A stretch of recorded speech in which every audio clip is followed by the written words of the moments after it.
Hello, this is an overview of Gmail and what you need to know about the transition to the Gmail uh, system. So we're going to begin with just kind of an overview of the training. This is again the called the basics, and then in a couple of weeks there'll be an additional slideshow and video that tells about additional features for Gmail. So what we're going to be looking at today is getting started, signing into your account, setting it up, tips on sending email, reading and responding to email, with specifically to Gmail, managing email, and contacts. So it's recommended that you use the Chrome web browser when accessing Gmail. Once you have the Chrome web browser open, you can go to mail.google.com, or oftentimes when you open up a web browser, it goes to Google, and you can just click on Gmail in the top right corner. Once you've done that, you would sign into your SharonSchools.net account. And to verify that you're in your SharonSchools.net account, you will see the eagle in the top right corner. All right, so as we look at this Gmail screen right here, over on the left side, there is the main menu. You can leave the main menu open with the labels, such as inbox, starred, snoozed, and so on down the line.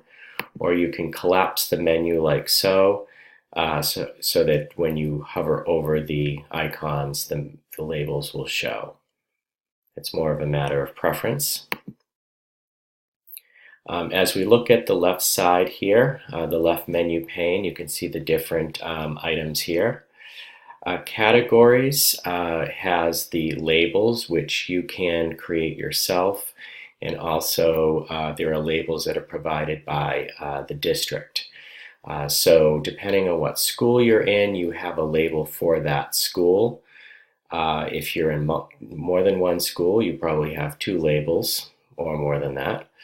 There is a district label for everyone that has emails sent by administration or anyone who sends it to district staff at SharonSchools.net. And if you scroll down, depending on how many categories there are, you'll also see there is the water cooler. When you click on that label, you will see a message that tells you how to send messages to the water cooler. And then there is also a similar message for sending to district or sending to your school folder. So those are the main labels on the left-hand side that you should have. If we take a look now at the inbox, you can see that the inbox is categorized by unread messages on top and then everything else underneath. That is a preference that can be set up through settings, and that's what we'll take a look at now, is settings. Settings is this gear on the top right corner. If you click on the gear and go 3 down to settings, you'll notice at the top there's about 11 different categories for settings. There's really only a few that you would be using. Most of them are under General. So under the General tab, you can see several different categories here. I'd like to point out Undo Send. That would be if you sent a message and didn't mean to send it, wanted to undo it. You have up to 30 seconds to cancel that message. The default is 5, but again, you can set it to 30 seconds. After that, it's too late to unsend it. If we scroll down a little bit further, there's the default text style setting. This would be the font for the messages that you're sending out. So the default is sans serif, but if you wanted to choose one of these others, you could click on it to select it. You can also choose the size of your text for the outgoing messages and the color. Again, this is for outgoing messages only, not for incoming messages. Scrolling down further, you can add your picture in the top right corner if you wish by clicking Change Picture. And also, you may have had a signature in first class. You could have a signature in Gmail as well. You would just go ahead and type in your name and title or position underneath. Any changes you make here, though, make sure you scroll down to the bottom and click Save Changes for the changes to go into effect. The other item I wanted to point out is Inbox. I mentioned earlier that I have my email organized by unread messages first, and then everything else appears underneath that. I got it to show that way by selecting the unread first inbox type. So that is certainly an option if you would like to do that, to choose that. Another request that was made in one of my earlier trainings is the chat feature. Some don't want to have the chat feature showing on the bottom left corner of the screen, so you can always turn chat off if you wish, and turn it back on if you need it again. It's basically instant messaging with other users. And then lastly, I wanted to point out themes. You'll notice I have a blue background here. I selected that by clicking on Set Theme. You can see lots of colorful photos here, but if you scroll down further, you can see there are also colors as well. So next I'd like to take a look at sending messages within Gmail. You simply go over to the large Compose button on the top left corner and click on Compose. If you have existing contacts, you can click on the 2 to select from your contacts list, or you can just simply type the name of the person that you want to email, and then their name will appear, and then you just simply click to select. And you, of course, can select multiple people to send your message to, and there is the CC and BCC line as well if you wanted to use it. And then when you are typing your message within the message body, there is a formatting bar right here, toolbar that you can use. If you're not seeing that, you just need to stretch the window a little bit further, and then you should see that there. Also, you can attach files, insert files using from your drive, and you can also insert pictures as well. So there's a number of different options you have when you're composing a message to send.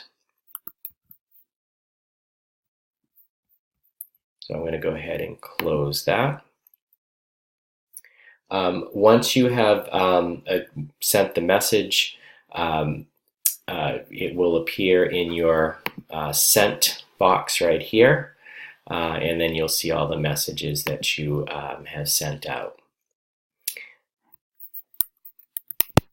All right, so let's take a look at messages that are in your inbox. So basically reading and responding to email. You notice I have a couple of unread messages here. Unread messages usually appear in bold. Each message has about 5 icons, 6 actually to be exact. On the left side there is the star and the tag. The star is messages that you perceive to be as important that you want to maybe read and respond later. You can click on that star and it will go into the starred category, and that would allow you to look at that message and respond to it at a later time. The yellow tag right here, yellow as in you click on it, it becomes yellow. That's very similar to starred, but usually that important tag is what it's referred to as, is predetermined by Gmail as an important message. So you can always go and remove the tag if you wish, if you don't want it to be marked as important. But again, that's usually done by Gmail when it's sent to you. On the right side of the message, there is archive and delete. Archive is the same as putting the message down into the everything else category. Anything in archive will remain there until you decide to delete it. If you delete the email, it will go into the trash and it will stay there for 30 days. And one other feature that is helpful is snooze. You might receive an email from someone regards to a schedule that maybe you don't need that schedule right away, but you might need it in a couple of weeks. You can always snooze the message and have it resurface to the top of your inbox at a later time. It's, again, helpful for a message that was sent out early, but you're not going to really need it till a future date. And that will appear under the snoozed category if you selected that. All right, scrolling down a little bit further past all of these labels, there is the word more, and that is where you're going to see the trash. So any messages you dropped into the trash will be there. Any spam messages that you probably were expecting to receive and did not receive could possibly be in the spam folder. So you might want to check that folder if you didn't get something you were expecting. If the message was not supposed to be spam, you can click on not spam and report it as not spam, and therefore you will get the messages from that sender in the future. And then all mail is where all your mail will be, including ingoing mail and outgoing mail.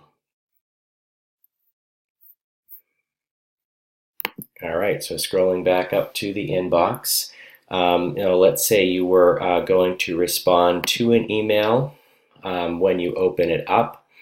You can go ahead and click reply or forward.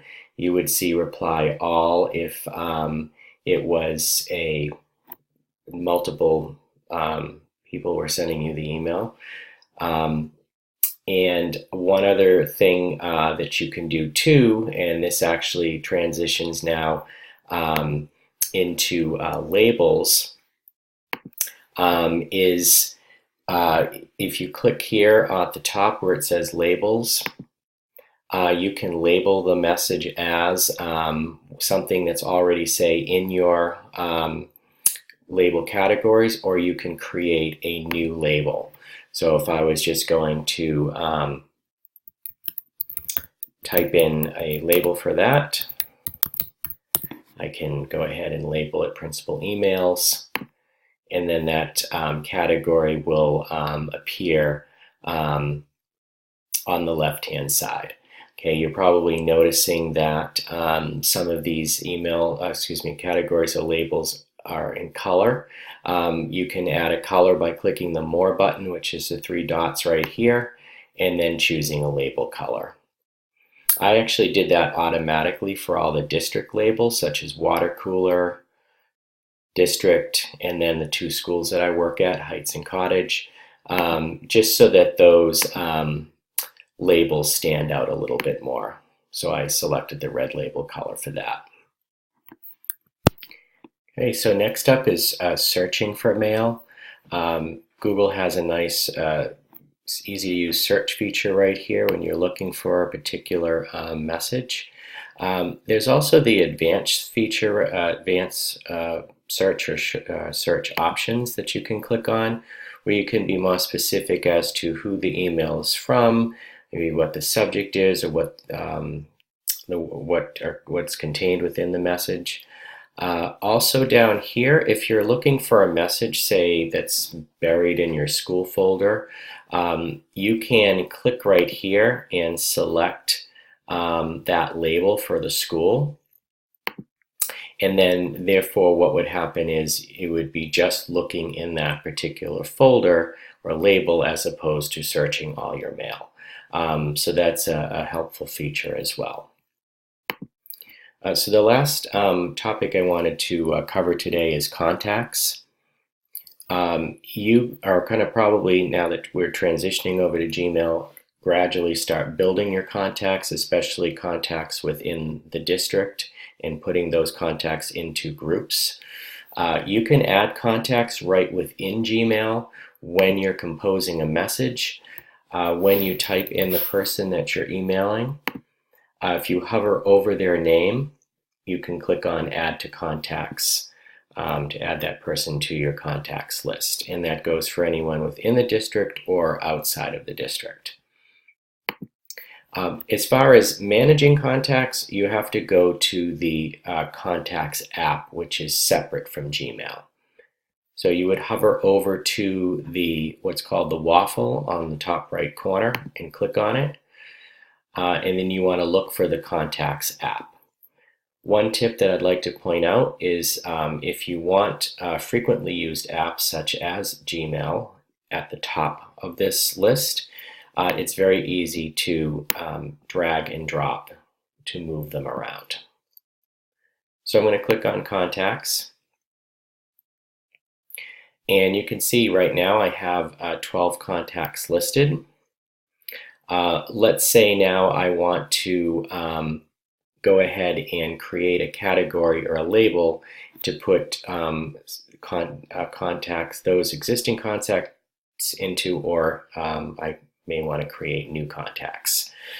So I'm going to go down here. I have labels for all the grades over at Cottage and the teachers in those grades. If I wanted to create a label, say for a grade at Heights, I could click Create Label, type in Heights Grade 1, and save it.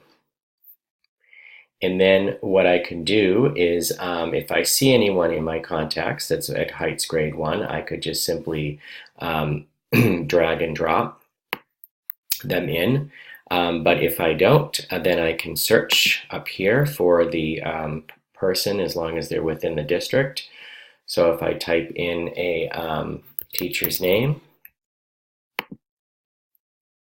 I can go ahead and click the More button and then choose the correct category to add the teacher to that category. Then I can close, and I can go ahead and add another teacher. More button, choose the category, and then simply close it, just like that. And now you can see so far the 2 teachers I've added are listed there. You could also create a category, say, for parents, and then you can add parents' email addresses into that area so that when you go to compose or send a message, all you need to do is to type parents, as long as you have something within that category, and those contacts will come up. So if I typed in, say, Heights Grade 1, it would send it to the people that are within that category. The follow-up training that will have more information with as far as contacts and taking contacts from first class, exporting them and bringing them into Gmail. So the slideshow that is referenced in the email has basically it's a review of all the information that I provided you today. So you can look through those slides for as kind of a cheat sheet or a reference. There will be a follow-up training in a couple of weeks for the elementary schools. but there will also be the slideshow and video that goes with that follow-up training posted online as well. The follow-up training will focus on filtering mail, calendar, and importing contacts. So hope this information was helpful. Feel free to reach out to a tech person if you have any questions about the transition to Gmail.